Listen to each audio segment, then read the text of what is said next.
Hello everyone, welcome back to our YouTube channel step up ji. इस video को देखने से पहले आप हमारी प्रीवियस वीडियो जरूर देख लें, ज्योमेट्रिकल ऑप्टिक्स वाली, जिससे कि आपकी कनेक्टिविटी इस चैप्टर के थ्रू अच्छी से बनी रहे और आपको चीजें और अच्छे से क्लियर रहे, है ना। तो आज स्टार्ट करते हैं ना। आज का टॉपिक है TIR। TIR मतलब कि भाई टोटल इंटरनल रिफ्लेक्शन। देखो जी, हम पढ़ तो रहे थे रिफ्लेक्शन में, लेकिन ये यहाँ पे रिफ्लेक्शन वाली टर्मिनोलॉजी कैसे आई तो समझते हैं कैसे। देखो जी, अब सपोज करो कि यहाँ पे एक लाइट का सोर्स रखा हुआ है और ये आपका वाटर है, ठीक है। इसका मतलब ये आपका ऑप्टिकली डेंसर हो गया एज कम्पेयर टू एयर, ठीक है। इसको मान लेते हैं म्यू ए एयर, जो कि अप्रोक्सीमेटली 1 होता है, और ये है आपका म्यू वाटर, ठीक है जी। अब यहाँ पे लाइट है, अगर लाइट सरफेस के परपेंडिकुलर जा रही है तो विदाउट एनी डेविएशन चली जाती है, ठीक है। क्यों? क्योंकि भाई एंगल ऑफ इंसिडेंस कितना है, एंगल ऑफ इंसिडेंस नॉर्मल के साथ नापते हैं तो 0 डिग्री आ जाएगा, और हम पता है sine i equals to mu sine r, तो आपको पता होगा साइन आई तो 0 आ जाएगा, ठीक है। उसके बाद लाइट थोड़ा सा एंगल बनाएगी, यहाँ पे कुछ आई एंगल बनाया, और क्योंकि डेंसर से रेयर के अंदर जा रही है तो भाई थोड़ी सी बाहर की तरफ चली जाएगी, ठीक है। उसके बाद भाई थोड़ा और आगे चलते हैं तो एंगल आई फिर से बढ़ गया, ये भाई फिर से और ज्यादा बाहर की तरफ बेंड हो गया, मतलब आपका एंगल आर फिर से बढ़ गया। ऐसे करते करते करते एक पॉइंट पे ऐसा आएगा कि आपको एक ऐसा आई मिलेगा जिस पॉइंट के बाद ये जो एंगल आर है, ये जो एंगल आर है, ये कुछ ऐसा हो जाएगा 90 डिग्री। पॉसिबल है भाई, क्योंकि जैसे जैसे मैं एंगल आई बढ़ाता जा रहा हूं वैसे वैसे मेरा आर एंगल बढ़ता जा रहा है, तो एक पॉइंट पे बढ़ते बढ़ते वो 90 आ जाएगा। और उसके बाद अगर मैं फर्दर अगर मैं एंगल बढ़ाऊंगा, देखना क्या होगा भाई, ये तो अंदर की तरफ ही आ गया। तो मैं हो तो रहा था मैं रिफ्रैक्शन, लेकिन अब यहां पे ये रिफ्लेक्शन वाला दिख रहा है। रिफ्लेक्शन में यही होता है ना भाई कि सरफेस से टच हुई और उसी सरफेस के अंदर या उसी मीडियम के अंदर आ गई। तो अगर मैं इस एंगल को आई बोलूं और इसको अगर मैं आर बोलूं, या फिर और बढ़िया से बोले, इसको रब करते हैं, अगर रिफ्लेक्शन ही हो रहा है तो भाई आर वाली बात कर ही क्यों रहा हूं मैं, ये भी तो एंगल आई होगा। अरे याद आ रहा है क्या, angle I angle of sorry ray of incidence, ray of reflection, है ना यार, इससे कंफ्यूज होगा ना। रिफ्लेक्शन, लाइट आई, लाइट से ली आई और यहाँ पे एंगल आई, उसमें एंगल आ, लॉ ऑफ रिफ्लेक्शन, ठीक है। तो यहाँ पे भी यार सेम चीज हो रही होगी। तो यहाँ पे एक चीज मिली मुझे, क्या? क्रिटिकल एंगल लिख लो टर्मिनोलॉजी, क्रिटिकल एंगल। तो क्रिटिकल एंगल क्या है? Angle eight which ray of refraction angle at which angle of refraction becomes 90 degree. Simple definition है, ठीक है। तो भाई ये चीज समझ में आ गई, ठीक है। अब एक बार कंडीशन लगाते, क्यों हमने पढ़ा क्या स्नेल्स लॉ, कैसे भाई, sine i equals to mu sine r, ठीक है। जिस मीडियम के अंदर उसी का ही एंगल, तो इस पॉइंट पे लगा। इससे पहले तो भाई आराम से लग रहा होगा, कोई दिक्कत नहीं है, ठीक है। तो साइन आई, ठीक है, सॉरी, और थोड़ा अगर अच्छे से लिखो तो म्यू1 साइन आई म्यू2 साइन आर, ठीक है। मेरा ये किसके के अंदर बैठा हुआ है, डेंसर मीडियम के अंदर, तो यहाँ पे रिफ्रैक्टिव इंडेक्स किसका आएगा, ये तो मेरा स्नेल्स लॉ है, लेकिन अगर इसके लिए मैं अप्लाई करूं तो मेरा डेंसर मीडियम है ये, तो इसका आएगा भाई म्यू डब्ल्यू into sine i equals to 1 into sine 90, sine r क्या आपका 90 डिग्री। तो यहां से आपको क्या मिला कि भाई जो आपका साइन आई होगा वो कितना होगा, 1/म्यू। तो यहाँ पे आपको एक कंडीशन मिली, अगर आपको कोई सरफेस दे रखा है या आपको कोई ऑब्जेक्ट दे रखा है, अगर उसमें आपको क्रिटिकल एंगल निकालना है, किस एंगल के बाद यहाँ पे रिफ्रैक्शन की जगह रिफ्लेक्शन होगा, तो आप निकाल सकते हो, उसका 1/म्यू कर देना। इतना तो मिनिमम होना चाहिए। उसके बाद क्या होगा, सारी लाइट बाहर जा ही नहीं पाएगी, ठीक है। तो मैं बोल सकता हूँ ये तो मिनिमम कंडीशन है। और इसको पता है आई को किससे रिप्रेजेंट करते हैं, यहाँ पे थीटा सी से रिप्रेजेंट करते हैं, साइन थीटा सी, कोई दिक्कत नहीं होता है ना, आई से रिप्रेजेंट कर लो या थीटा सी से। तो साइन थीटा सी क्या है, यहाँ पे क्रिटिकल एंगल को रिप्रेजेंट कर रहा है। और अगर मुझे लाइट को अंदर ही रखना है, सरफेस के अंदर रखना है, तो मिनिमम इतना चाहिए, बड़ा क्या होगा। तो अगर मैं इस केस की बात करूं तो रिफ्रैक्टिव इंडेक्स बढ़ाना पड़ेगा कि घटाना पड़ेगा। अगर मैं साइन के ग्राफ की बात करूं, अगर एंगल बढ़ता है, एंगल ऑफ इंसिडेंस बढ़ता है, तो साइन की वैल्यू भी बढ़ेगी। सिंपल है, क्योंकि साइन का ग्राफ कैसा होता है, अभी सिर्फ 0 से 90 वाली की बात करो, ठीक है। तो जैसे जैसे आई की वैल्यू बात बढ़ती है, अगर ये मैं थीटा मान लो, यहाँ पे ये साइन थीटा का ग्राफ बना रहा हूँ, sine theta by equal to sine theta, तो आप देख लो जैसे जैसे एंगल ऑफ इंसिडेंस बढ़ता जा रहा है वैसे वैसे आपके साइन थीटा की वैल्यू बढ़ती जा रही है। तो सेम केस यहीं पे, तो आपको म्यू को बढ़ाना पड़ेगा कि घटाना पड़ेगा। ऑब्वियसली क्या करना पड़ेगा, अगर आप म्यू को बढ़ाओगे तो भाई आपके साइन थीटा सी की वैल्यू कम आ जाएगी, ठीक है। और अगर आप म्यू को घटाओगे तो आपके साइन थीटा सी की वैल्यू ज्यादा आएगी। इसका मतलब कि आपके जो चांसेस होंगे रिफ्रैक्शन के, सॉरी TIR के, वो क्या होंगे, कम होंगे, ठीक है। अब इसी को एग्जांपल्स के थ्रू समझते हैं। पहले इसका एक ग्राफ बनाते हैं, अगर आपको ये चीज अभी कंफ्यूजिंग लग रही हो, एक बहुत ही अच्छे 2-3 आपको एग्जांपल दिखाएंगे, ठीक है। उससे पहले इसका एक ग्राफ समझते हैं, ठीक है। इसको मिटाते हैं,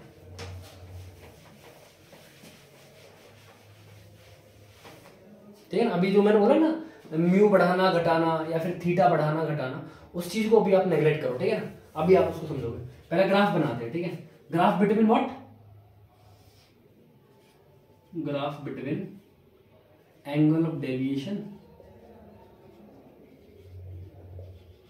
वर्सेस एंगल ऑफ इंसिडेंस, ठीक है, बनाते हैं,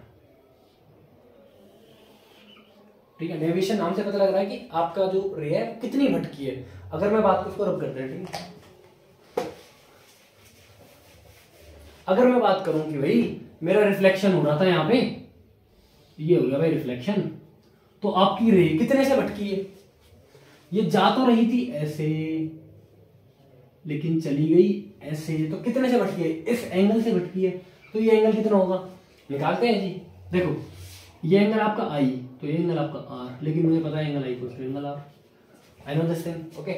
तो ये वाला एंगल कितना होगा, ये आपका पूरा 90 है, तो कितना होगा 90 माइनस आर, इजी है, ठीक है।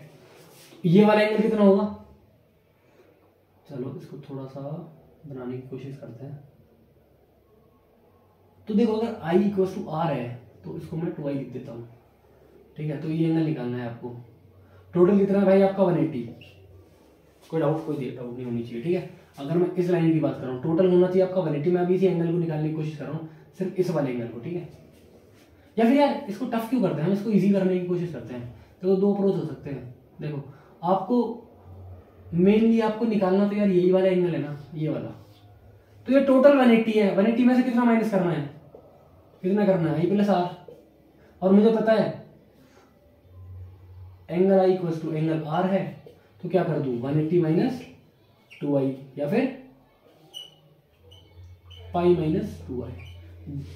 डेविएशन को किससे लिखते हैं हम, डेल्टा से भी रिप्रेजेंट करते हैं। सिंपल चीज है, ठीक है ना, नोट कर लेना स्टार मार्क करके, ठीक है। ये छोटे छोटे पॉइंट से पता नहीं कब कहां से क्वेश्चन निकल जाए, ठीक है। अब वहीं पे अगर मैं रिफ्रैक्शन की बात करूं,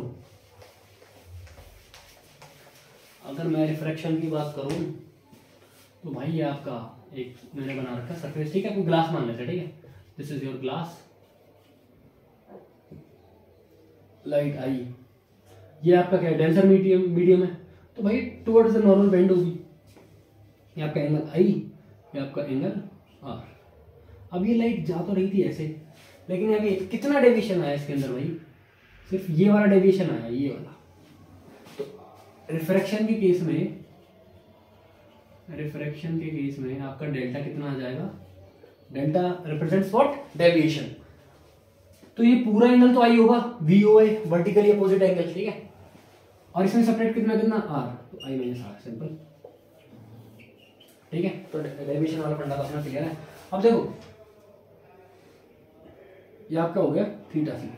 तो थीटा सी से पहले आपका क्या चल रहा था, रिफ्रैक्शन चल रहा था। ये आपका आई रिप्रेजेंट कर रहा है और आपका डेल्टा रिप्रेजेंट कर रहा है। अब थीटा सी से पहले आपका क्या चल रहा था भाई, आपका रिफ्रैक्शन चल रहा था। तो आपका डेल्टा क्या होगा, आई माइनस आर।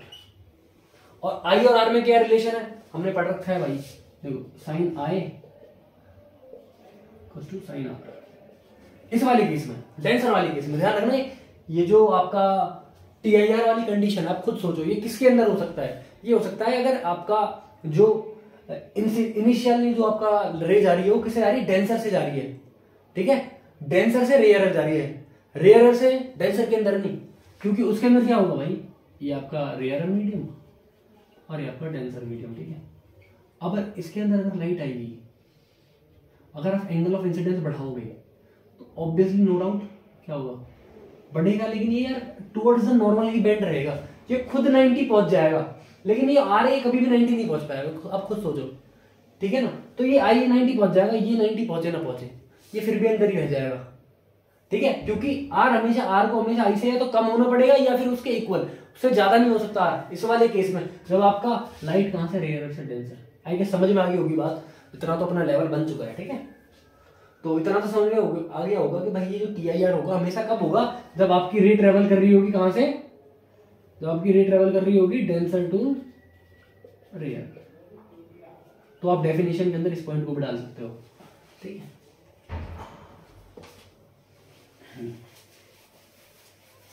तो भाई हमने स्नेल्स लॉ पढ़ रखा है, आई और आर के बीच में क्या रिलेशन होता है, म्यू साइन आई, इधर पे इस वाले केस में ना इक्वल्स टू साइन आर, ठीक है भाई, ये होता है।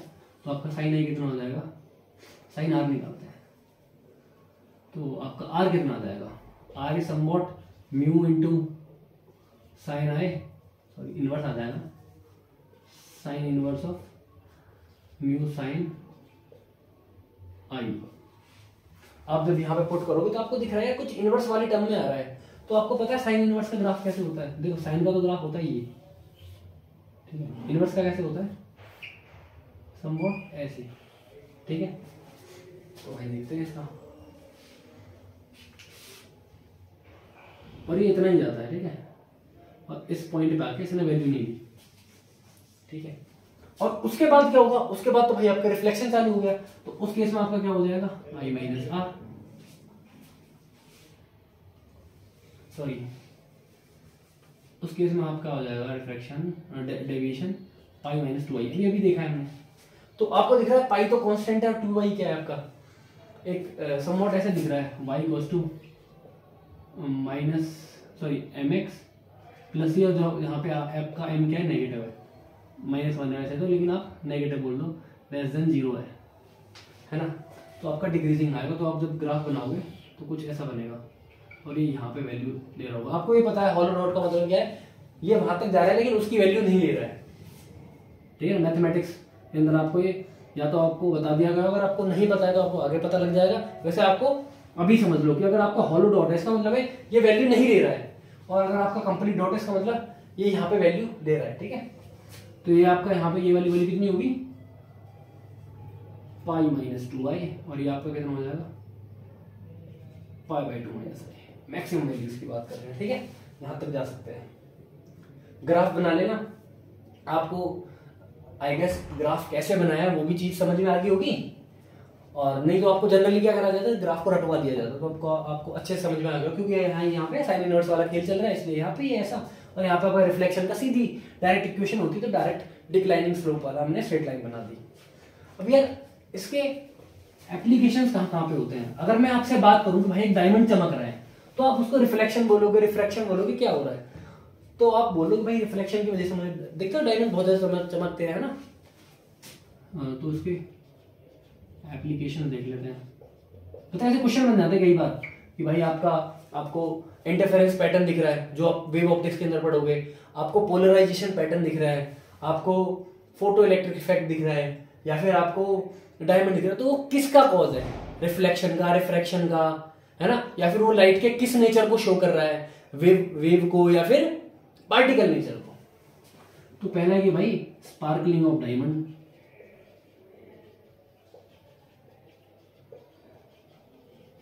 तो भाई आपका डायमंड क्या करता है, रिफ्लेक्शन की वजह से करता है, लेकिन कौन सा रिफ्लेक्शन, टोटल इंटरनल रिफ्लेक्शन, क्योंकि लाइट पहले उसके अंदर जानी चाहिए तभी तो रिफ्रैक्शन होगा, ठीक है ना। और जब वो उसके अंदर बाहर निकलने की कोशिश करेगी तो उसके अंदर ट्रैप हो जाती है, इसलिए मुझे वो ज्यादा चमकता है।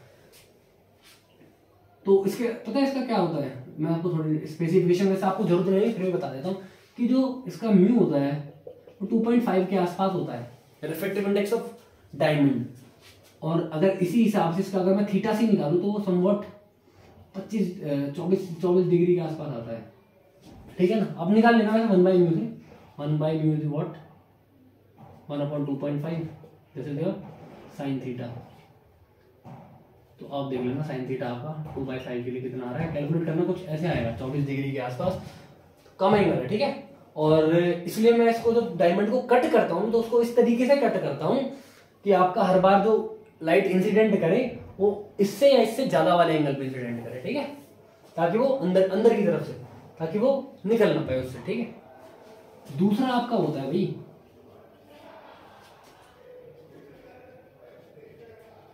मिराज फॉर्मेशन। अब यार ये इसका तो नहीं है TIR का, ये आपका भाई रिफ्रैक्शन का है, ठीक है। वो पिछले पॉइंट के अंदर रह गया था, तो उसको अभी मैं आपको कवर करवा रहा हूँ। कैसे भाई मिराज फॉर्मेशन, आप सपोज करो आप जंगल के अंदर गए, या फिर आपने कभी यार रोड पे भी नोटिस किया होगा, ठीक है, कि आपको कई बार धूप पड़ रही है बहुत ज्यादा और आप चल रहे हो, आपको गाड़ी उल्टी चलती हुई दिखाई दे रही है, मतलब गाड़ी जा तो रही है ऐसे लेकिन आपको हवा में दिख रही है ऐसे। अगर कभी आपने नोटिस किया हो, इल्यूजन होता है बेसिकली। कैसे भाई आपका ये समुद्र, ये किसकी वजह से होता है, यानी TIR की वजह से होता है, ठीक है। अभी आपका सपोज करते हैं समुद्र की बात करता हूँ मैं, और यहाँ पे आपको एक ऑब्जर्वर बोट है जिसके अंदर आप बैठे हो, ठीक है। या फिर आप सपोज करो आप सी शोर के ऊपर बैठे हुए, सी शोर है और आप यहाँ से ऑब्जर्व कर रहे हो, ठीक है भाई। तो यार आपको एक बात बताता हूँ मैं, जब हीट पड़ती है तो सरफेस जो होता है वो सबसे ज्यादा गर्म होता है। क्यों? जैसे आपका अगर मैं डेजर्ट की बात करूँ तो डेजर्ट के अंदर क्या होता है, जो सैंड होती है, आपने देखा दिन में बहुत ज्यादा गर्मी होती है, रात में बहुत ज्यादा ठंड होती है। क्यों? क्योंकि दिन में वो गर्मी की वजह से रेत बहुत जल्दी, जो आपका सैंड पार्टिकल्स होते हैं वो बहुत जल्दी गर्म हो जाते हैं, तो अपने आसपास की चीजों को भी क्या बनाते हैं, गर्म, एटमोस्फेयर गर्म हो जाता है। और अगर रात की बात करो तो सूरज तो होता नहीं है, तो वो नॉर्मल हवाएं वगैरह चलती है ना, उनकी वजह से भी जो आपका सैंड होता है वो बहुत ज्यादा ठंडा हो जाता है, इसलिए रात को ठंड हो जाती है वहां पे। तो सेम चीज वाटर के साथ है, क्योंकि वाटर हीट को क्या करता है, इजीली एब्जॉर्ब करता है। जब करता है तो भाई उसके सरफेस पे, उसके आसपास में हीट ज्यादा होगी सन की वजह से, ठीक है। अपने यहाँ तो आसपास पेड़ लगे होते हैं, बिल्डिंग्स होती है, जिसकी वजह से थोड़ा सन क्या करता है, सन की जो रेज होती है थोड़ी सी नहीं आ पाती डायरेक्टली, है ना। तो भाई अगर मैं रिफ्रैक्टिव इंडेक्स की बात करूं, अगर इधर पे वेरी हो रहा है, तो अगर मैं ऐसे जाऊंगा तो आपका म्यू बढ़ रहा है। क्यों बढ़ रहा है? अगर मैं यहाँ पे बात करूं इस वाले पार्ट में, ये आपका समुद्र, ठीक है। अब ये समुद्र से ऊपर एयर है यहाँ पे, तो यहाँ वाली जो एयर होगी वो ज्यादा गर्म होगी, सरफेस के पास है।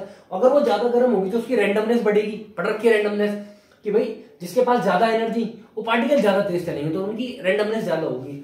तो जिनके इनकी रैंडमनेस ज्यादा होगी तो ऊपर जाएंगे। तो यहाँ पे तो पार्टिकल्स कम रहे, तो यहाँ पे रिफ्रैक्टिव इंडेक्स घट गया, और वहां पे ऊपर की तरफ ज्यादा होगा तो वहां पे रैंडमनेस ज्यादा है, तो वहां पे रिफ्रैक्टिव इंडेक्स भी ज्यादा होगा। तो अगर मैं यहां से डायरेक्टली देखने की कोशिश करूंगा तो भाई ये लाइट बेंड होते होते होते यहीं गिर जाएगी, क्योंकि अगर मुझे कोई चीज देखनी है तो वहां से रेज मेरे पास आनी चाहिए, तो ये सीधे आने की बजाय बेंड होती होती होती नीचे की तरफ गिर जाएंगी। भाई ये भी ऐसे करते करते नीचे बढ़ जाएंगे। लेकिन अगर मुझे कोई चीज देखनी है तो ये थोड़ा रेज कैसे आएंगे मेरे पास, एटमॉस्फेयर की वजह से बेंड होते होते होते होते होते होते मुझे ऐसे दिखेगी, ठीक है। एंड ऑब्वियस सी बात है, एक रे नहीं आ रही होगी, एटलीस्ट मुझे 2 रेज तो चाहिए, ठीक है। तो मोर देन 2 रेज ऑब्वियसली बात है, बहुत सारे फोटॉन्स आते हैं तो बहुत सारी रेज भी आएगी। और मुझे आदत है भाई चीजों को सीधा देखने की, तो भाई सीधा देख लेते हैं। जब मैं सीधा देखूंगा तो मुझे लगेगा कि भाई ये बोट तो उल्टी उड़ रही है, लेकिन एक्चुअली में ऐसा नहीं है। लेकिन क्यों हो रही है अब मैं समझ पा रहा हूं, ठीक है। सेम आपका सीन होता है भाई सनराइज के टाइम पे।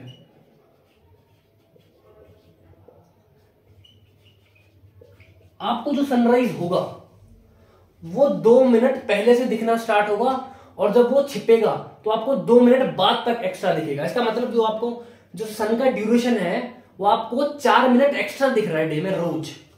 कैसे? वो भी भाई सेम केस आपका, ये आपका अर्थ होगी भाई, ठीक है। अब इधर पे जो रेज आ रही है वो कैसे, वो भी बेंड होती हुई आएंगी, तो उनका भी सेम रीजन है कि भाई एक्चुअली में तो आ रही है ऐसे, सन है आपका यहाँ पे, वो अब दिखना नहीं चाहिए, छिप जाना चाहिए, बट हमको आदत है सीधा देखने की, तो वो मुझे लग रहा होगा वैसा अभी यहीं पे ही है, तो एक्स्ट्रा 2 मिनट आते टाइम भी, और जब यहाँ पे छिप रहा है तब भी 2 मिनट का एक्स्ट्रा टाइम हमको लगता है ऐसा है।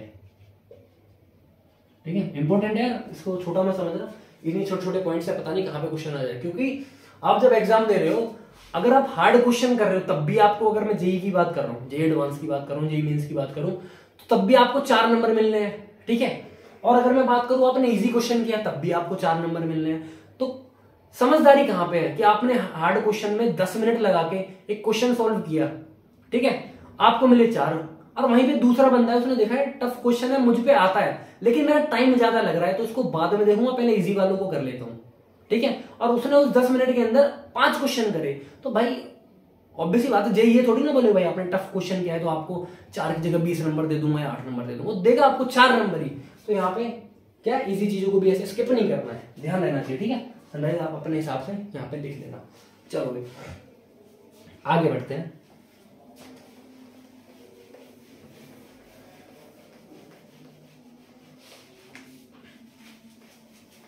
अब आपको एक क्वेश्चन देता हूं मैं, ठीक है,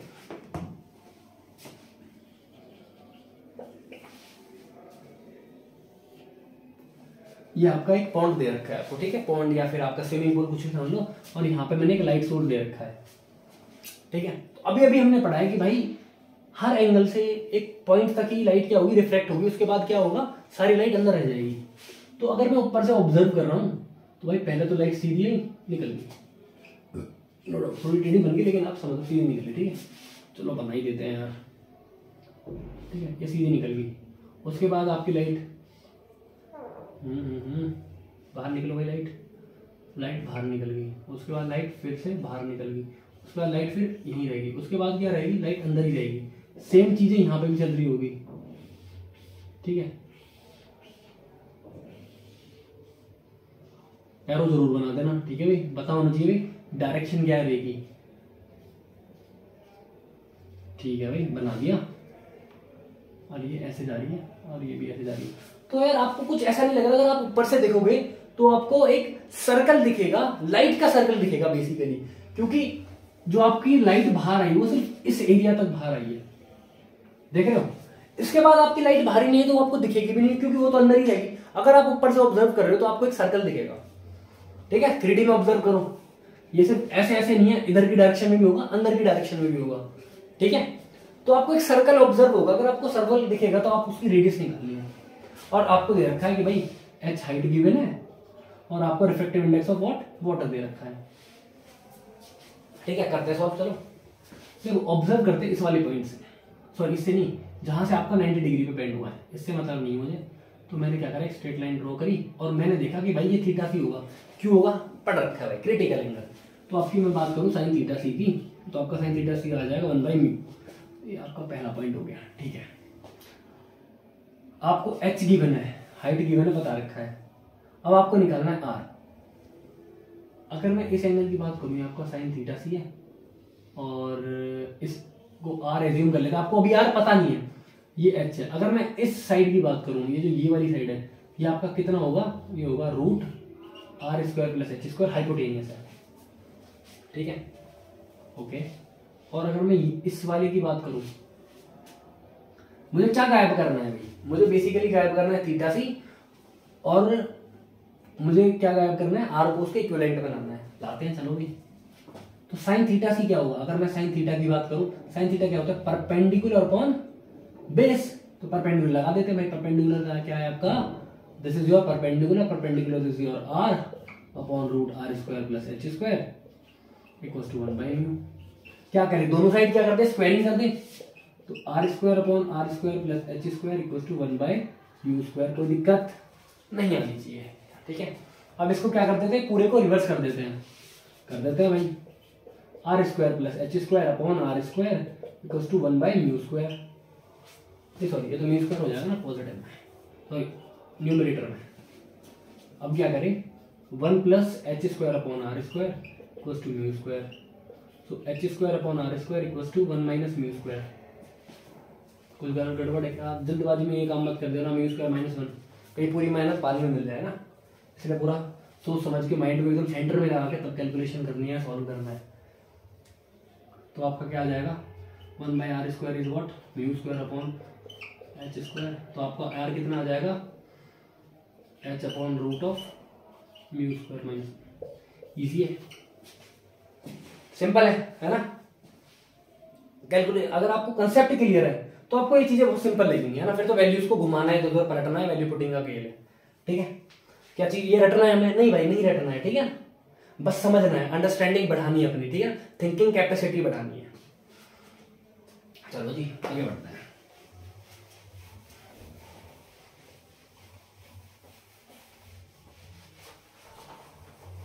अब जी बात करते हैं refraction through curved surfaces. Heading लगा लो भाई, रिफ्रैक्शन थ्रू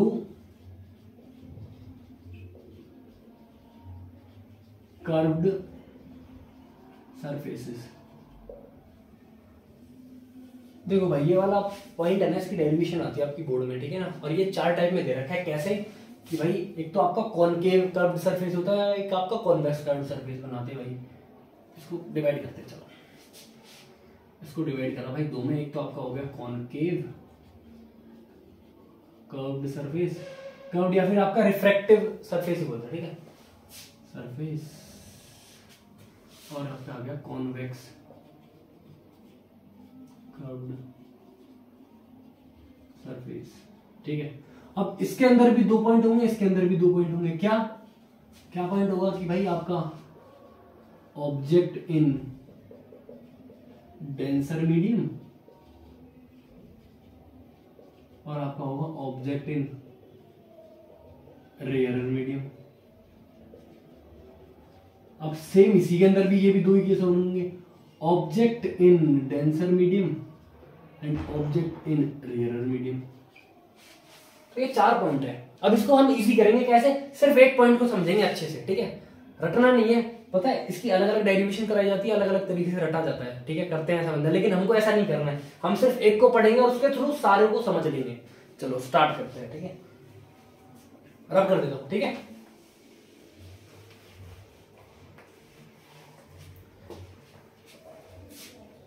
पहले तो क्या बनाते हैं भाई डायग्राम।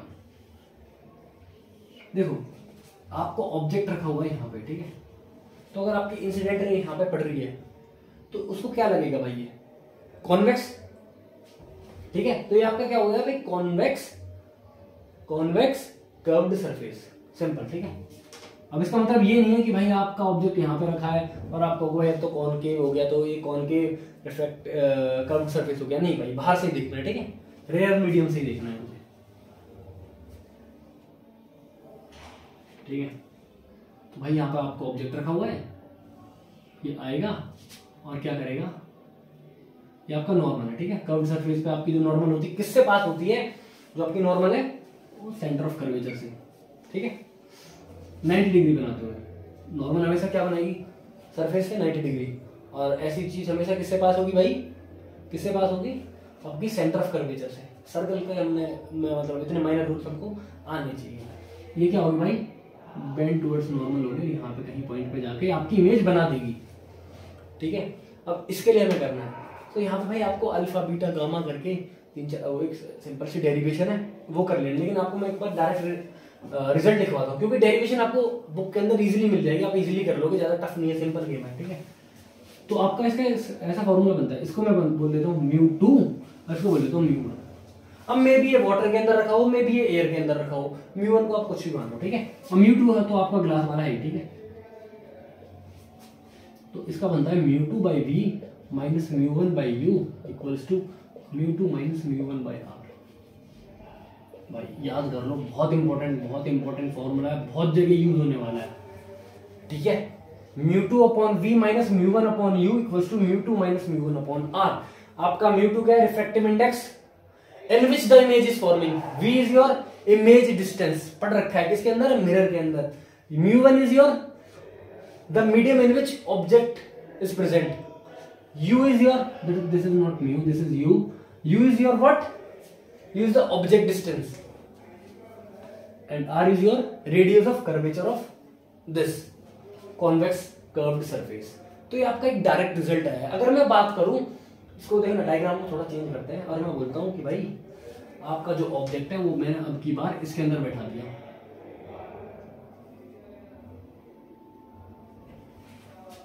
ठीक है भाई, आपका ऑब्जेक्ट मैंने बैठा दिया यहां पर। क्या होगा भाई, ये गया यहाँ पे और ये क्या करेगा यहाँ पे, ये जो नॉर्मल है इससे क्या कराएगा, बेंड टुवर्ड्स नॉर्मल करा देगा। बेंड या अवे कराएगा ना, तो भाई डेंसर से रेयर, ध्यान देना ठीक है ना, डेंसर से रेयर, दिमाग खोल के रखना एकदम। डेंसर से रेयर के अंदर जा रहा हूं तो अवे फ्रॉम नॉर्मल बेंड होगी। तो अगर ये आपका एंगल आई है तो एंगल आर है, और obviously angle r is greater than angle आई।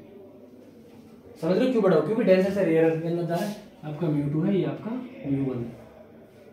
ठीक है, तो इस केस में जो आपका फॉर्मूला होगा चेंज हो जाएगा। ये क्या है भाई, ये आपका सेकंड पार्ट है। वो कौन सा था, फर्स्ट पार्ट। इसके अंदर ऑब्जेक्ट इन डेंसर मीडियम है, ऑब्जेक्ट इन डेंसर मीडियम। ये किसके लिए फॉर्मूला था, object in rare medium convex curved surface. ठीक है, इसके लिए आपका क्या फॉर्मूला आएगा भाई, μ1/v। इमेज कहां पे बनेगी आपकी, आई यहां पे बन रही होगी, तो आपका μ1 आ जाएगा यहां पे, क्योंकि रेयर मीडियम के अंदर बन रही है। Minus μ2/u equals to μ2 minus μ1/r। कोई डाउट नहीं होनी चाहिए, सिंपल है। ठीक है, आर अकॉर्डिंगली रखोगे आप कि भाई यहाँ पे आप साइन कन्वेंशंस के साथ। ठीक है, अब सिमिलरली आप किसके लिए करोगे भाई, आई गेस समझ में आ गया होगा, है ना, लिख लेना।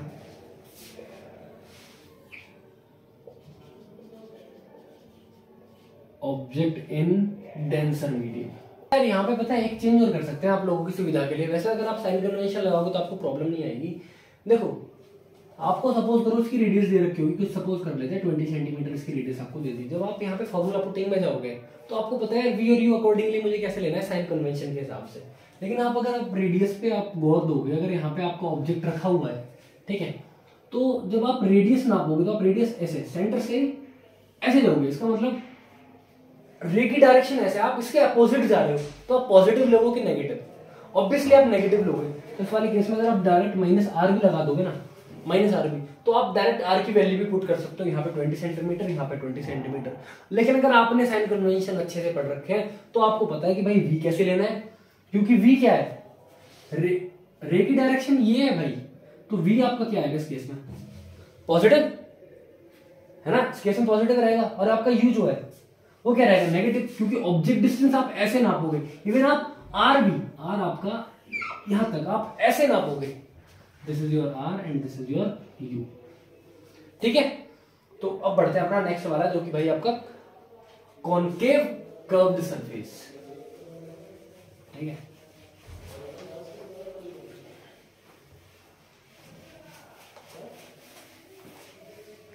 क्या है भाई, कॉनकेव कर्व्ड सरफेस। भाई आपका concave mirror, sorry concave spherical surface ऐसा होगा।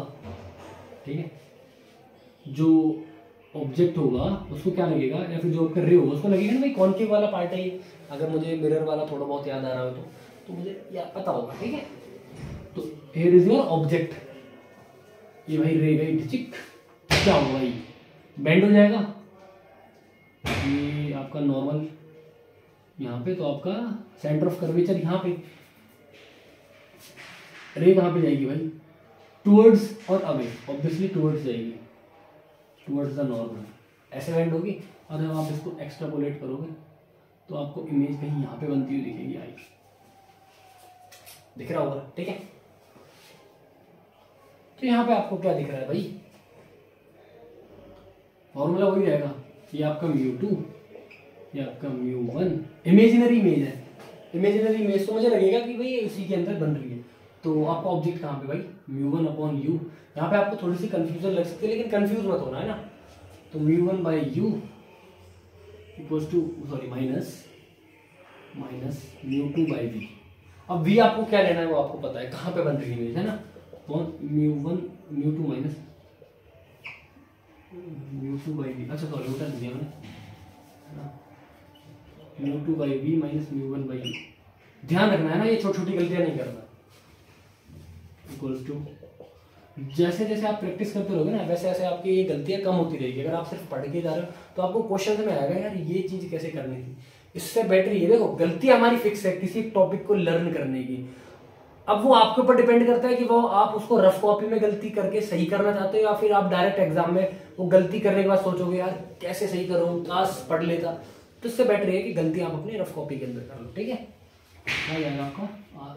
अब इस केस में आपका आर कितना आएगा, नेगेटिव की पॉजिटिव, मतलब जो आपका रेडियस है वो इस डायरेक्शन में लाई कर रहा है, ऑब्वियसली माइनस आर, ठीक है। और वहीं पे अगर मैं बात करूं कि भाई आपका ऑब्जेक्ट इन, ऑब्जेक्ट ज्यादा शॉर्ट फॉर्म नहीं हुई, ऑब्जेक्ट इन, हाँ ठीक है, डेंसर मीडियम, ठीक है। आपके नोट से भाई आपको समझ में आनी चाहिए, ठीक है ना। नोट हमेशा किसके लिए बनाओ, अपने लिए। चलो भाई इस केस में फिर से बनाते हैं। आपका ऑब्जेक्ट रखा हुआ है भाई यहाँ पे, ठीक है।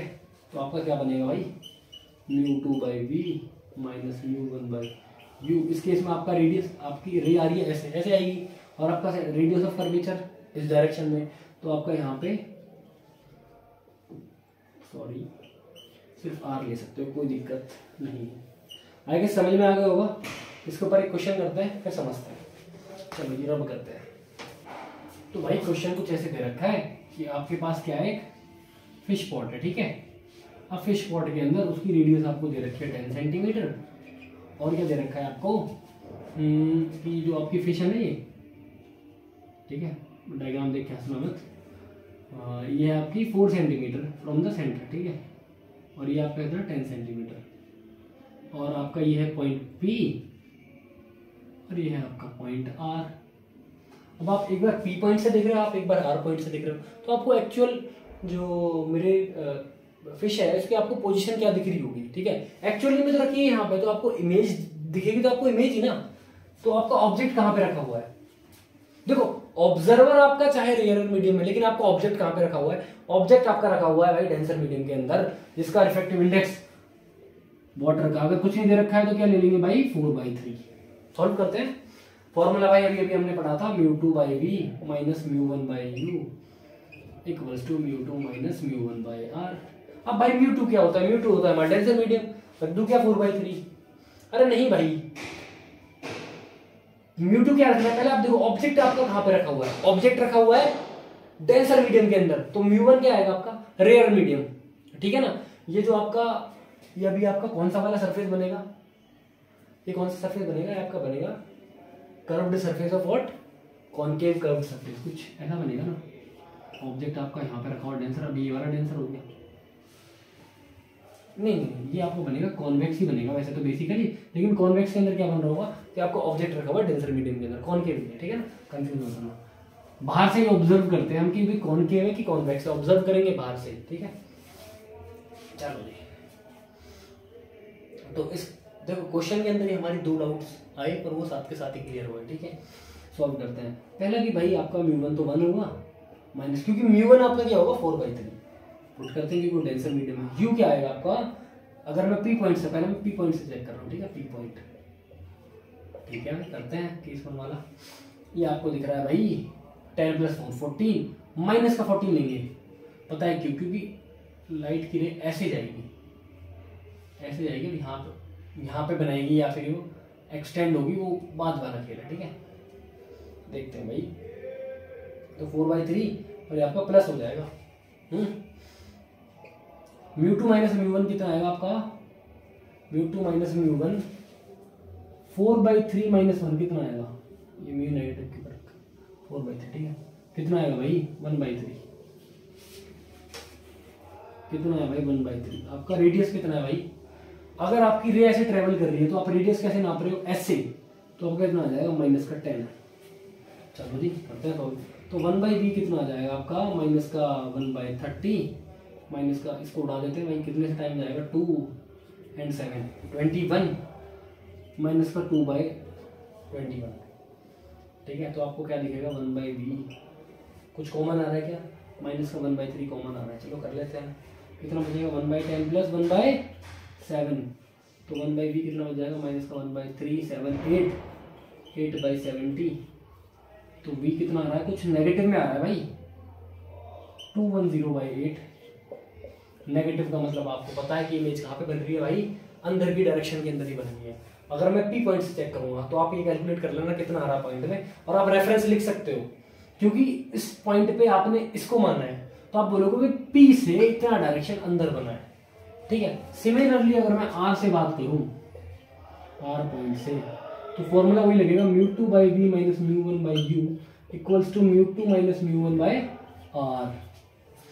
अभी भी आपका क्या है भाई, डेंसर मीडियम के अंदर ही है आपका, लेकिन आपका जो u है इस पॉइंट पे चेंज हो जाएगा, तो 1/v। अच्छा ये समझ में आ रहा है, बार बार मैं ये μ2 को 1 की ले रहा हूँ क्योंकि आपका ऑब्जेक्ट रखा हुआ है डेंसर मीडियम में, तो इमेज आपकी चाहे डेंसर मीडियम के अंदर बन रही है लेकिन आप लेंगे यहाँ पे 1, ठीक है। दोनों म्यू आप सेम नहीं लोगे,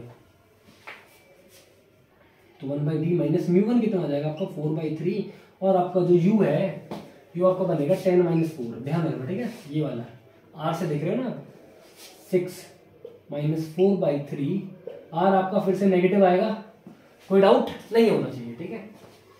1/v 2/3 माइनस 2/9 प्लस आएगा, ठीक है ना। साइन कन्वेंशन हमेशा ध्यान में रखना, यहाँ पे नेगेटिव है तो ये नेगेटिव नेगेटिव प्लस हो जाएगा, क्योंकि अब की बार आपकी रे ऐसे ट्रेवल कर रही है, लेकिन अभी भी तो आप डिस्टेंस ऐसे ही मेजर कर रहे हो ना, जैसे आपकी रे ट्रेवल कर रही है उसके अपोजिट डायरेक्शन में, तो आपका फिर से क्या आएगा, नेगेटिव आएगा। तो इसको उड़ा दो भाई, कितना टाइम जाएगा, 4/3 क्यों लिख रहा हूँ भाई मैं, μ2 माइनस μ1 कितना आएगा 1/3, ध्यान रखना, माइनस का 1/30, तो 1/v कितना आ जाएगा आपका, माइनस का 1/30 माइनस का 2/9, कैलकुलेट कर लेना, इजीली आंसर आ जाएगा, ठीक है। अब बढ़ते हैं भाई अपने नेक्स्ट टॉपिक की तरफ, जो है भाई आपका लेंस, लेंस, ठीक है। लेंस क्या होता है आपका, देखो डेफिनेशन कहीं नहीं आने वाली, ठीक है, ना ही बोर्ड्स में आने वाली, ना ही जेई में आने वाली, लेकिन अपने रेफरेंस के लिए समझ लेते क्या होता है भाई, आपका ट्रांसपेरेंट मटेरियल होता है और आपका दो कर्व्ड सरफेसेस के कॉम्बिनेशन से बनाया जाता है, ठीक है। अब इसमें भी आपके भाई लेंस हो गए भाई दो तरीके के, एक हो गया आपका कॉनकेव, एक हो गया आपका कॉन्वेक्स। अच्छा पहले कॉन्वेक्स लिखते हैं फिर कॉनकेव, ठीक है ना, चलो। एक हो गया आपका कॉन्वेक्स, एक हो गया कॉनकेव, लिख कोई भी सकते हो, लेकिन जनरली हम ज्यादा कॉन्वेक्स लेंस को क्वेश्चंस वगैरह में देखेंगे, ठीक है ना। ऐसे कोई नहीं है कि भाई कॉनकेव नहीं आएगा, आते दोनों ही है, ठीक है ना। और एक को समझ लो दूसरा अपने आप समझ में आ जाता है, कोई बड़ी बात नहीं है, ठीक है। लेकिन स्टार्टिंग से उसी चीज की आदत है, उसी चीज से पढ़ते आ रहे तो भाई पढ़ाएंगे भी उसी फ्लो से, है ना। तो एक होता है भाई आपका बाय कॉनकेव, बाय कॉन्वेक्स, एक होता है आपका बाय बाय तो हो गया भाई इक्वी कॉन्वेक्स, एक होता है आपका प्लेनो कॉन्वेक्स, एक होता है आपका भाई कॉनकेवो कॉन्वेक्स। अब सिमिलरली यहां पे भी चार ही आने भाई, bi equi concave, concave plano concave और आपका कॉन्वेक्सो कॉनकेव। अब देखो ये दोनों आपको थोड़ा डिस्टर्ब कर रहे होंगे, तो मैं आपको बता देता हूं। देखो नाम में जरूर कॉनकेवो कॉन्वेक्स आ रहा है, मतलब कॉनकेव आ रहा है, लेकिन ये आपका लेंस, ये आपका कॉन्वेक्स रहेगा। जो एंड में नाम आ रहा है वो डिटरमाइन करेगा कि ये लेंस कैसा है, भाई ये कॉन्वेक्स लेंस ही रहेगा, ठीक है। और यहीं पे ये कॉनकेव रहेगा, क्योंकि एंड में क्या है, जो नाम है वो खुद बता रहा है भाई कैसी वाली लेंस है। अगर मैं बाय कॉन्वेक्स की बात करूं तो आपके पास एक ये वाला सरफेस था, एक ये वाला, तो दो कॉन्वेक्स सरफेस एक दूसरे के ऊपर क्या हुआ, ओवरलैप हुए, तो आपका क्या बन गया भाई, कॉन्वेक्स। ओवरलैप होंगे तो कुछ ऐसे दिखेगा, तो अब इन चीजों को हटा दो तो आपको दिखेगा कि भाई हाँ भाई ये तो कॉन्वेक्स लेंस हो गया। और यहाँ पे जब दो सरफेसेस को मिलाया है मैंने, तो एक रेडियस r1 हो सकती है, एक r2, तो बाय कॉन्वेक्स। और अगर r1 r2 इक्वल होगी तो भाई आपका हो गया, नाम से पता लग रहा है, इक्वी कॉन्वेक्स। और अगर इनको बीच से काट दूं तो आपका क्या बनेगा, प्लेनो कॉन्वेक्स। ये r1 और यहाँ पे r2 जो होगी वो इन्फिनिटी हो जाएगी। प्लेन सरफेस की इन्फिनिटी, सॉरी रेडियस क्या होती है, इन्फिनिटी। और अगर मैं कॉन्वेक्स और कॉन्केव की बात करूँ तो आपको ये कुछ ऐसा दिखेगा, ठीक है, कुछ इस तरीके का, ठीक है भाई। और वहीं पे अगर बाय कॉन्केव की बात करूं तो भाई आपके कुछ ऐसे दो सरफेसेस, इसको रन कर देते हैं, ऐसे दो सरफेसेस को मैंने क्या करा होगा, ओवरलैप कराया होगा। जब ओवरलैप करा दिया तो भाई मुझे ऐसे लेंस मिल गई। तो आपका क्या हो गया भाई, अच्छा ये तो ज़्यादा चौड़ी बना दी, इसे बनाते हैं। ठीक है, ये आपका क्या हो गया भाई, बाय कॉनकेव लेंस। और इसके अंदर अगर इसके अंदर भी R1 R2 होगी, अगर R1 इक्वल्स टू R2 है तो भाई आपका क्या है, एक V।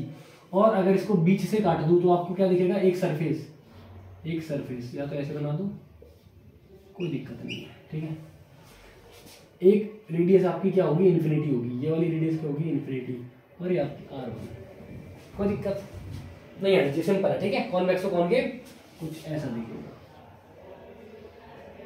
ठीक है, कुछ ऐसा। चलो भाई आगे बढ़ते हैं और इसका फॉर्मूला लिखते हैं कि भाई एक्चुअली में इसका मतलब, अगर मुझे अभी मैंने क्या पढ़ा था भाई, मिरर फॉर्मूला पढ़ा था मैंने मिरर के केस में, तब मेरा आया था कि भाई 1/f equals to 1/u plus 1/v, ये मेरा फॉर्मूला था। अगर मैं यहाँ पे बात करूं तो आपका जो लेंस है यहाँ पे होता है lens makers formula, lens makers formula. Derivation आप देख रहे हैं ना, बहुत सिंपल है, ठीक है ना। तो डेरिवेशन देख लें तो आप डेफिनेटली नहीं आएंगे यहाँ पे, ठीक है। तो आपका अगर यहाँ पे ऑब्जेक्ट रखा हुआ है तो पहला वाला सरफेस बेंड करेगा थोड़ा सा लाइट को, ठीक है। अगर मैं दूसरा सरफेस को अभी के लिए नेग्लेक्ट करूँ तो आपकी लाइट कैसे जा रही होगी, ऐसे, तो आपके यहाँ पे बन रही होगी भाई इमेज। लेकिन एक्चुअली में क्या ऐसा हो रहा है, नहीं भाई, एक्चुअली में क्या है, दो सरफेस है, तो ये वाला जो पॉइंट है, ये वाला जो है, ये इसको और बेंड करेगा। जब और बेंड करेगा तो ये कहीं यहाँ पे बनेगी, इसका मतलब ये आई डैश हो जाएगा, ठीक है। इस वाले सरफेस के लिए, इस वाली सरफेस, ये जो सेकंड सरफेस है S2, अगर मैं इसको ऐसे कन्वर्ट करूं तो S2 के लिए मैं क्या लिख सकता हूं, यहाँ पे I dash will be treated as object for surface S2, कोई दिक्कत नहीं भाई। आपकी एक्चुअल इमेज यहाँ पे बनेगी और इसको मैं बोल दूंगा भाई V डिस्टेंस, इसको मैं बोल दूंगा भाई V डैश, और ये तो आपका U है ही। आपको सिंपल क्या करना पड़ेगा, इस सरफेस के ऊपर आप क्या लगाओ, फॉर्मूला जो भी आपको बताया था कर्व सरफेस वाला, μ2/v minus μ1/u equals to μ2 minus μ with sign convention, ठीक है। R का साइन कन्वेंशन B और U का, ठीक है, B और U को तो हाँ ठीक है, विद साइन कन्वेंशन लगाओगे आप इजीली इस फॉर्मूले की तरफ आ जाओगे। कौन सा वाला formula, 1/f equals to 1/v minus 1/u। This is your what, lens formula. ये है लेंस के लिए, ये है मिरर के लिए, ठीक है। स्टार बनाकर दोनों को एक जगह लिख दो ताकि आप इजीली डिफरेंशिएट कर सको कि लेंस में कौन सा लगाना है। ऐसा नहीं है भाई लेंस में आप मिरर वाला फॉर्मूला लगाए तो आपके सारे फंडे उल्टे हो जाएंगे, ठीक है। चलो भाई आगे बढ़ते हैं।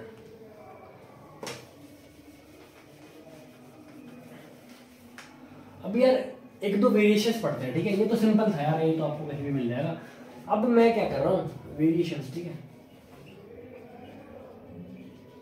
अब मैंने क्या करा भाई, ये मेरे पास लेंस था, अब मैंने इसको बीच से कट कर दिया, या फिर मैंने इस पे क्या करा, इस पे ब्लैक कलर कर दिया, इसको पेंट में डिप कर दिया। तो अब ये ट्रांसपेरेंट तो रहा नहीं, अब ये opaque, kind of opaque object बन गया। अगर ये ओपेक बन गया, क्या ये रिफ्लेक्शन करेगा, ये वाला पार्ट नहीं करेगा। तो अगर यहाँ पे पहले आपको ऑब्जेक्ट यहाँ पे था और ये ऐसे करके कुछ इमेज यहाँ पे प्रोड्यूस कर रहा था, तो इसको मैंने जब कवर कर दिया, क्या इमेज पे क्या इंपैक्ट पड़ेगा, ठीक है। तो यार इमेज की जो पोजीशन है, पोजीशन तो सेम रहेगी भाई, इमेज अपनी पोजीशन से नहीं हिलने वाला भाई। फिर क्या चेंज आ सकता है भाई, आपका चेंज आएगा किसमें, आपकी इंटेंसिटी में। इंटेंसिटी ऑफ इमेज वो कम हो जाएगी, क्यों, क्योंकि जो आपकी इंटेंसिटी होती है ये क्या रहेगी, कांस्टेंट, ये तो कांस्टेंट रहेगा भाई, और ये आपका घट जाएगी, ठीक है, क्योंकि वो होती है आपका एपरेचर पे,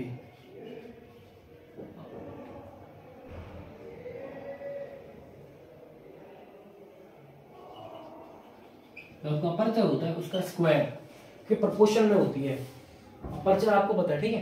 तो जब ये इतनी ही बची है तो इसका अपर्चर कम हो गया भाई। इसका अगर अपर्चर कम हो गया तो इसकी इंटेंसिटी कम हो जाएगी, मतलब जो इमेज की क्वालिटी उधर पे आपको दिख रही होगी वो थोड़ी कम होगी, मतलब थोड़ी ब्लरी ब्लरी पहले से कंपेरेटिवली, ठीक है।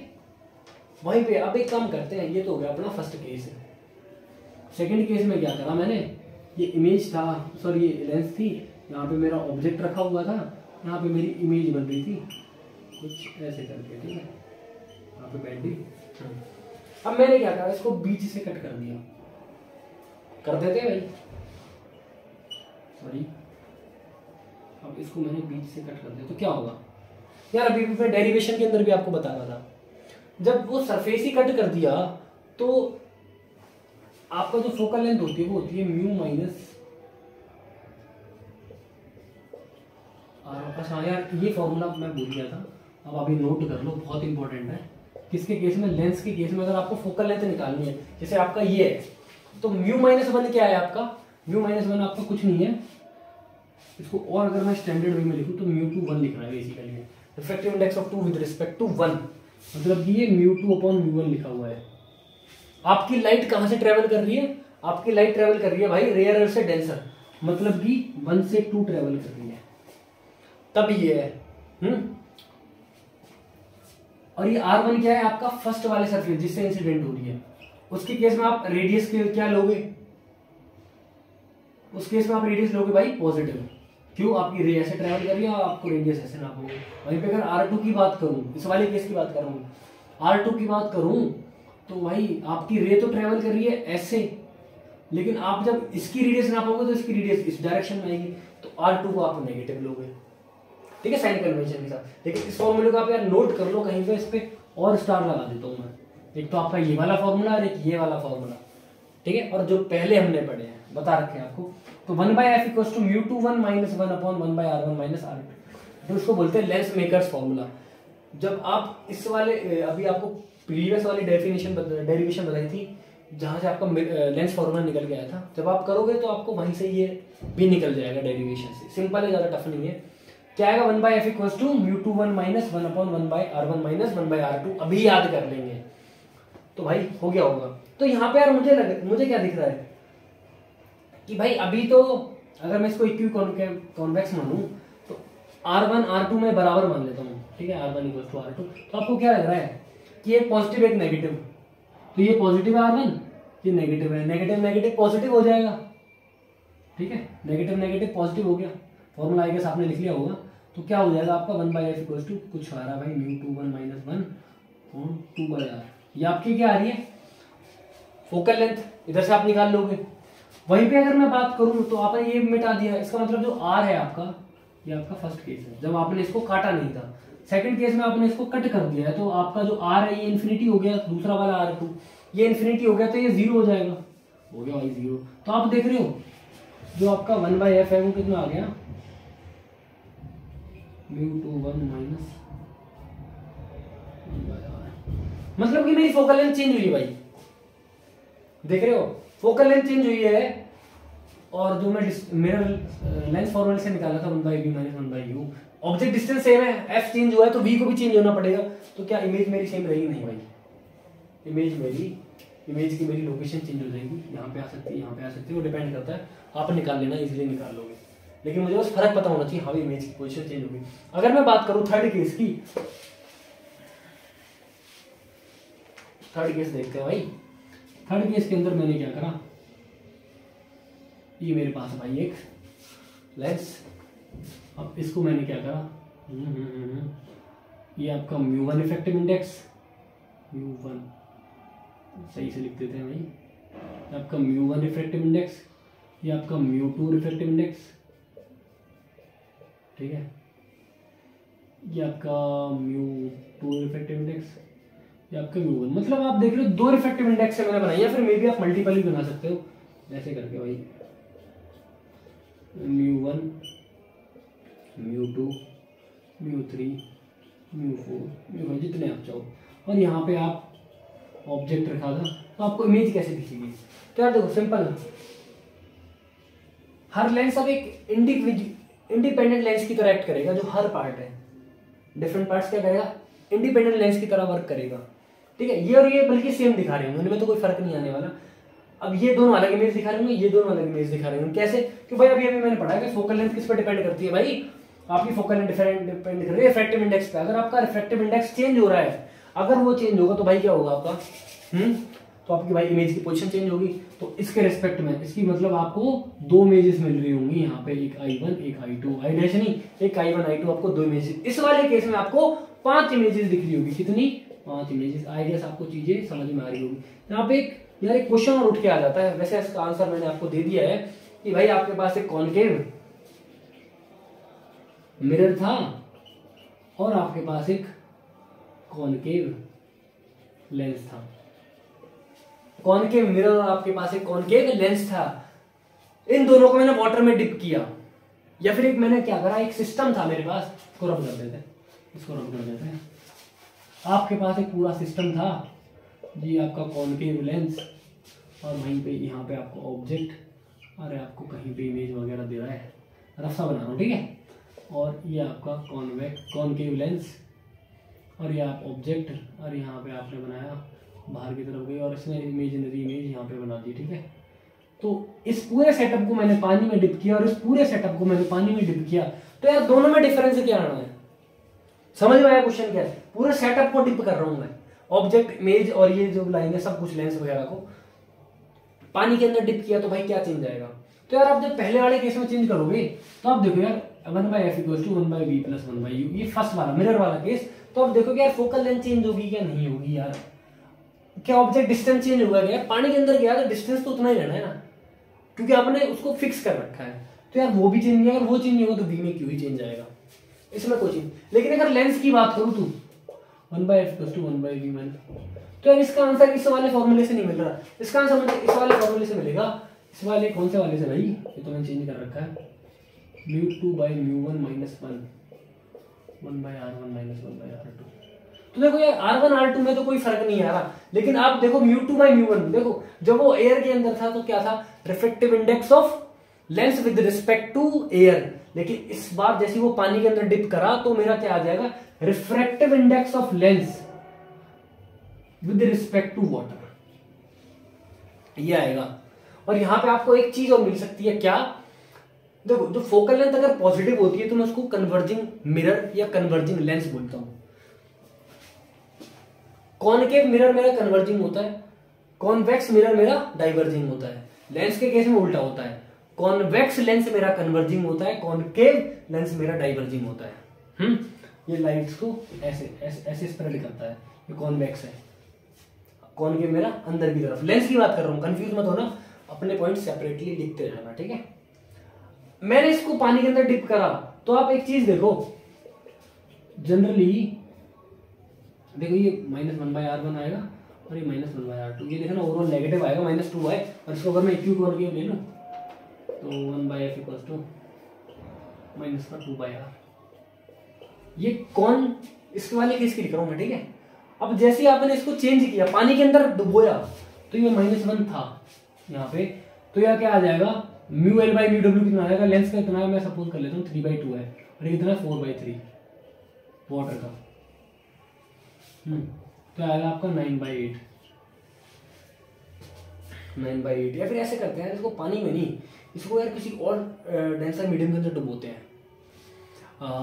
सपोज करते हैं उसका मीडियम था, उसका सपोज करते हैं 6 था सब, चलो ठीक है, वाटर में नहीं किसी और में डिप करते हैं, 3/6, उसका रिफ्रैक्टिव इंडेक्स था वाटर का 6। तो आप देखना यार यहाँ पे ये आ गया 1/4। तो यार जब आप 1/4 - 1 करोगे, आप देखो ये भी नेगेटिव आ गया, इसका मतलब यार ये इसकी प्रॉपर्टी को चेंज कर रहा है यार। कॉन्वेक्स लेंस मेरा क्या था, कैसा था, कॉनकेव लेंस को, सब ध्यान से सुनना, कॉनकेव लेंस मेरा कैसा था, कॉनकेव लेंस कैसा आ रहा था भाई, मेरा डाइवर्जिंग। लेकिन मैंने एक ऐसी मीडियम के अंदर डिप कर दिया जिसका रिफ्रैक्टिव इंडेक्स था भाई 3, और उसके अंदर जैसे मैंने इसको डिप किया 3 रखा था, सॉरी 6, आप वैसे 3 भी रखोगे तब भी वो क्या आ जाएगा, नेगेटिव आ जाएगा। तो जैसे मैंने इसके अंदर डिप करा, एक रिफ्रैक्टिव इंडेक्स सपोज 6 ही ले लेते हैं, एक ऐसे लिक्विड के अंदर डिप किया जिसके अंदर रिफ्रैक्टिव इंडेक्स 6 था, तो नेगेटिव इंटू नेगेटिव पॉजिटिव, इसका मतलब इसका बिहेवियर ही चेंज कर दिया, डाइवर्जिंग से कन्वर्जिंग हो गया। समझ रहे हो, चीजों को कनेक्ट करो, ज्यादा मजा आएगा, ठीक है। इन चीजों को भी आप लैंग्वेज में लिख लेना। तो यार आज के लिए एक काम करते हैं, यहीं तक रखते हैं। अभी भी हमारा ये आपका ज्योमेट्रिकल ऑप्टिक्स बचा हुआ है, जिसके अंदर हम पावर वगैरह के क्वेश्चंस है, मतलब जो बहुत ज्यादा मिसलेनियस क्वेश्चन है उनको बहुत इजीली टैकल करना सीखेंगे अब नेक्स्ट लेक्चर्स के अंदर। जो अभी आपका नेक्स्ट लेक्चर होगा ज्योमेट्रिकल ऑप्टिक्स का, उसके अंदर क्वेश्चंस ज्यादा लाने की कोशिश करेंगे। तो तब तक आप अपने लेवल पे क्वेश्चंस को प्रैक्टिस कीजिए, पढ़ते रहिए, लिखते रहिए और देखते रहिए स्टेप अप जाइए।